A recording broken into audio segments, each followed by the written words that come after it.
Tell me about O.D. Perry. This is your best friend.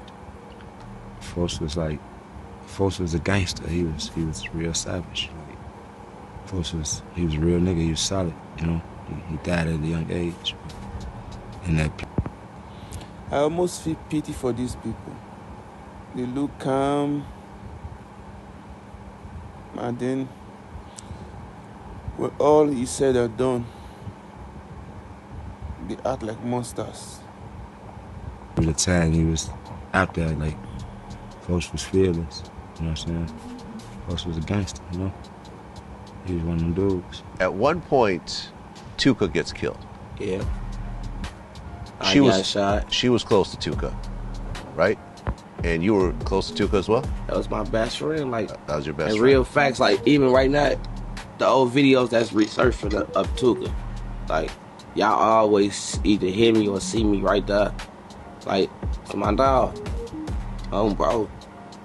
That was my dog. And he kept me fresh as hell. I was fresher than a lot of them niggas. Because, you know, Tuka stole clothes. You feel me? Folks weren't no killer. You feel me? In real life. Like, that's why they even hear motherfuckers like, oh, damn, I'm smoking Tuka. They be like, what? January 12, 2011. The cold Chicago air hung heavy, thick with the kind of tension that...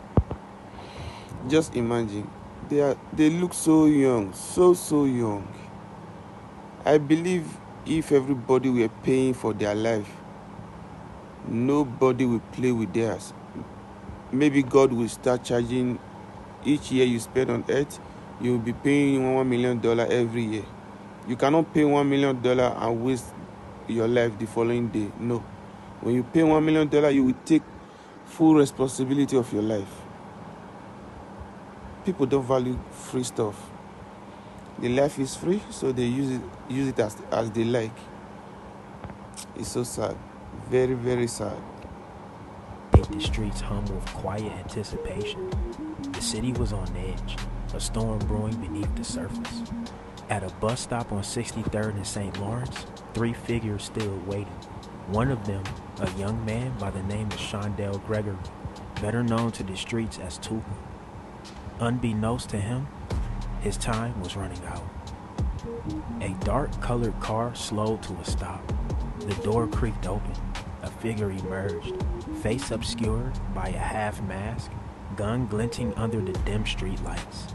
Before Tuka had a chance to react, the silence of the night was shattered. The first shot rang out, then another and another. By the time the car sped away, Tuka lay lifeless on the pavement, his blood soaking into the concrete. But this was not just another killing in the south side of Chicago. No, this was something far more sinister. A declaration, a warning, a message written in blood, and the streets were listening. Did she see Tuka get killed? Yeah, it was her, G.I. Joe, Lil Darrell, R.P. Side from Jaro. You don't need to be a genius to respect life. It's not easy. You just take a life just to brag about it. It doesn't make any sense. It doesn't make any sense at all. Ronte, Buka from 600. Buka, D from 600. They big brother. That's Ronte. Bro. Ronte. It was a couple of them out there on 4th grade. Couple of guys. C-Dog. Couple of guys. Not C-Dog from the O, but C-Dog from our shit, from Jaro. Couple of guys out there. That's why motherfuckers knew exactly who killed Tuka right away, because it was so many people out there. Motherfuckers walked up and only killed Tuka, only shot Tuka. He was at a bus stop. Yeah, he was at the bus stop. They on the bus stop 6 deep. News of Tuka's murder spread like wildfire. In the world of gangs, death was never an isolated event. Yeah. Yeah. Look. Both of the Jardells. It was a link in the chain, a ripple in a pond. Retaliation was not a question of if, but when. Whispers filled the alleys, names passed between clenched teeth. The GDs wanted blood, and there was already a name at the top of their list. O.D. Perry. August 10th, 2011. The night air was thick, the city lights flickering like dying embers. It was business as usual in Parkway Garden.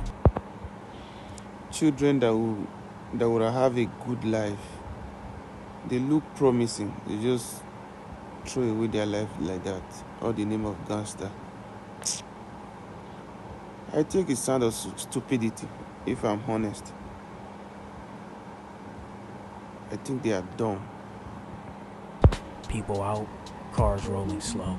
O.D. Perry was in the heart of it all. A respected name, a feared name, and tonight, a hunted name. At 11:34 p.m., he walked out of Swisher Suites, his breath fogging in the cool air as he hopped onto his bike. At 11:35 p.m., the shots rang out. The first bullet hit. He stumbled, fell from his bike. For a second, it looked like he might get up, might escape. But the gunman wasn't done. More shots, each one sealing his fate. A witness watched in frozen horror as the shooter approached, standing over OD's bleeding body. The final shot echoed through the streets, then silence. A figure darted away into... Everybody think serial killer cannot be black. It's very hard to see a black serial killer, but that is 100% lie. All these gangsters are turning into serial killer gradually. They are serial killer. There is nothing to it. The night, O.D. Perry, once a name feared, was now just another body claimed by the streets. I was out there when O got killed. I can't even remember if it was Top or DJ, but it was weird. They slid on the day that Tuka got killed, on his death day, and they killed O. So I think it was I think it was Top. So Tuka got killed first, and then they came back and killed a year later on his death day. On Tuka death day. On Tuka death day. They slid on Tuka death day. I think it was like so you know this I block closer this way. Nigga O riding the bike, nigga Top riding the bike. Nigga, if you ask anybody, nigga, Top supposed to got hit with all of those bullets on O. They missed Top. He the closest to the shooter. They hit O with every bullet on O, right off the bike. I thought he was on a bench or something. Man, hell no. Nigga, he got killed in the street. He got killed in the street right there from 64. He was like right there by AutoZone. That's where the shooter was, shooting right there from AutoZone. News spread fast. His name, his reputation, it wasn't forgotten. But neither was the reason for his murder. This wasn't just a killing. This was revenge. A message sent on Tuka's birthday, no less. In the streets, they took note. If you look at where all this death is taking place, it's like ghetto. It's like America have forgotten them, and they don't even realize it. Many people cannot even live in that environment, and yet they have pride living in a forgotten environment.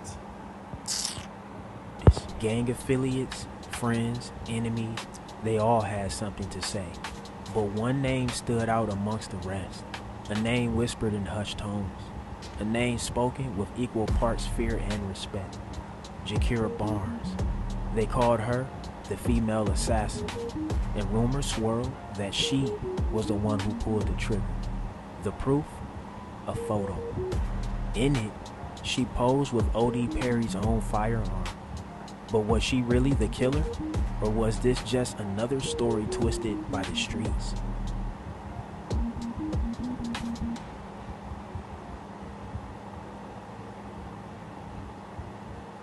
Well, the story goes that she killed someone at 14 as revenge over Tuka.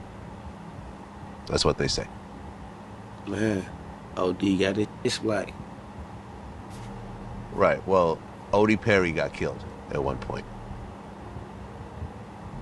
Sherrod, and they're saying that... Batum, Junior.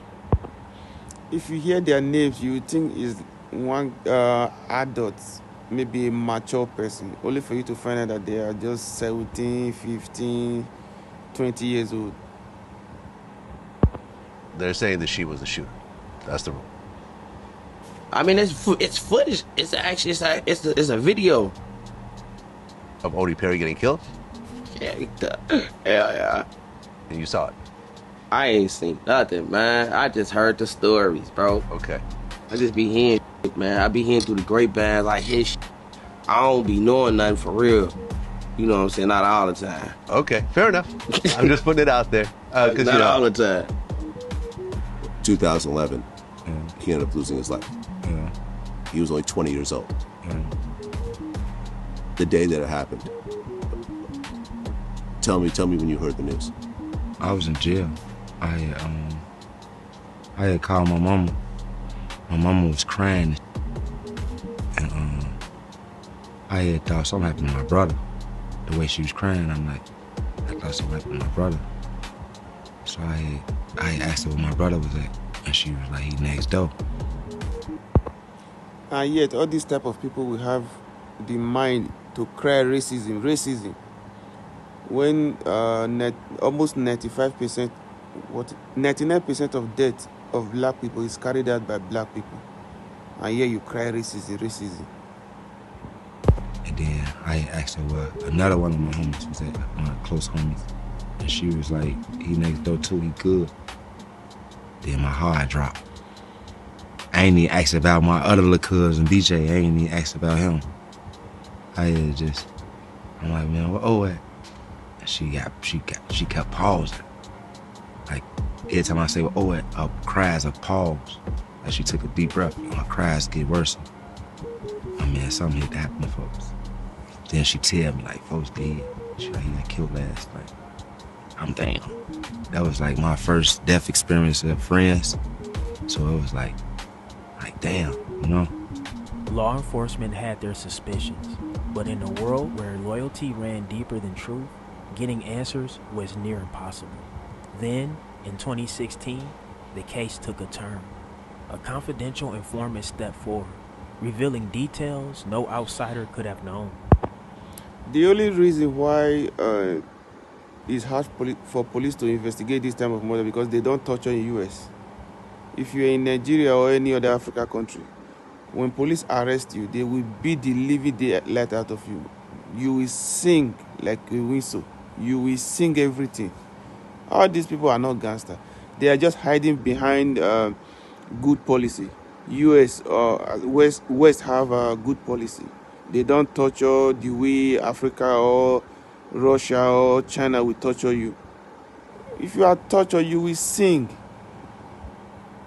He named two people, Jakira Barnes and Rodney Stewart, aka Boss Trail. Not only did he claim they killed O.D. Perry, but he insisted they bragged about it. He was a trophy kill, a badge of honor. Another witness later came forward confirming the names. The case was closed. The killers identified, but justice, that would never come.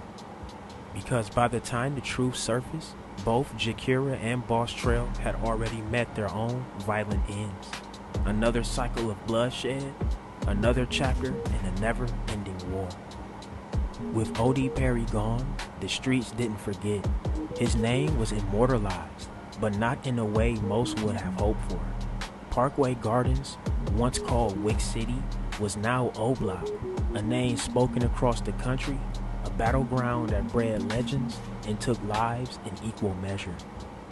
Just as Tuka's name lived on through Tukaville, OD's name carved itself into Chicago's history. But what did it all mean? Was it respect? Was it power? Or was it just another name, doomed to be replaced by the next? Because in the end, the streets never stay silent for long. But all these people are so young. I just feel like, bring these people to Africa. Let them spend 5 years. They will learn. When things are too easy for you, you don't have anything to do, you start doing gang shit. If you come to Africa, you stay for 5 years. Make sure their parents take their phone away. No contact. You seize their passport. You will see all this gangster stuff. They will change in a second. And soon, another name would fall. Another story would begin. Another life waiting to be claimed. Well, and ultimately, the area was named after him. That's why you call it Oblock. Yeah. And here you are with the Oblock chain. You know, King Von had the Oblock chain. Welcome to Oblock was the name of his album. Lil Durk always reps it. I mean, a lot of people that the whole world knows about ended up repping it. I mean, it just goes a lot to show how important Odie Perry was to that neighborhood. He was very important. The cycle continued. Just imagine, the whole world know Oblock, not for innovation, no, not for intellect, not for tech, but for black killing black. Is that the name you want people to remember Oblock with? These people are just dumb, so dumb. The names change, the faces fade, but the war, that never stops. Odie Perry, that's your cousin as well? No. It's not? That's my best friend. Your best friend? Yeah. Okay, and I want to get into that part of the story as well, because I think that's a very important part of that, of your story. Okay, so you move to what later becomes Oblock. Mm-hmm.